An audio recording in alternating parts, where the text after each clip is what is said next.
আসসালামু আলাইকুম। আপনি কি জানেন শয়তান আপনাকে জোর করে গুনাহ করায় না, সে শুধু একটা কাজেই করে, আপনার অন্তরে ফিস ফিস করে কথা বলে।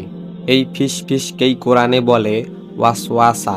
আজকের ভিডিওতে জানবো শয়তান ঠিক কিভাবে মানুষের মনে ঢুকে যায়, কখন সে সবচেয়ে বেশি আক্রমণ করে, আর কিভাবে আমরা বাঁচতে পারি।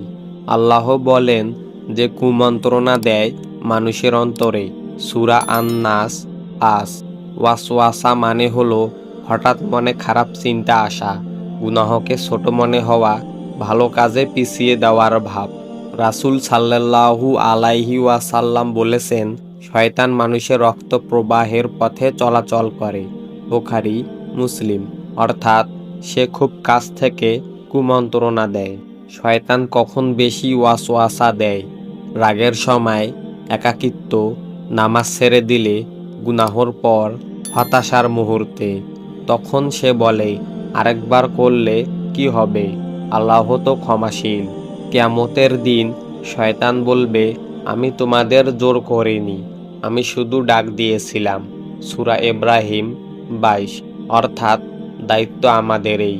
ওয়াসওয়াসা থেকে বাঁচার ৫টি নিশ্চিত উপায়। ১. আউযু বিল্লাহি মিনাশ শাইতানির রাজিম পড়া।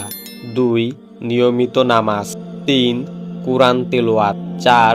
একাকিত্ব কমানো। ৫. ভালো মানুষের সঙ্গ।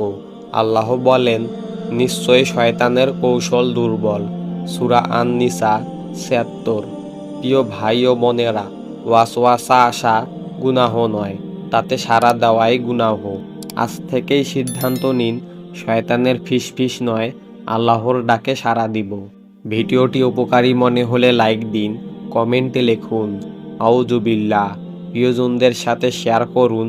সহিহ ইসলামিক ভিডিও পেতে ভয়েস অফ দ্বীন চ্যানেলটি সাবস্ক্রাইব করুন। আসসালামু আলাইকুম ওয়া রাহমাতুল্লাহি ওয়া বারাকাতুহু।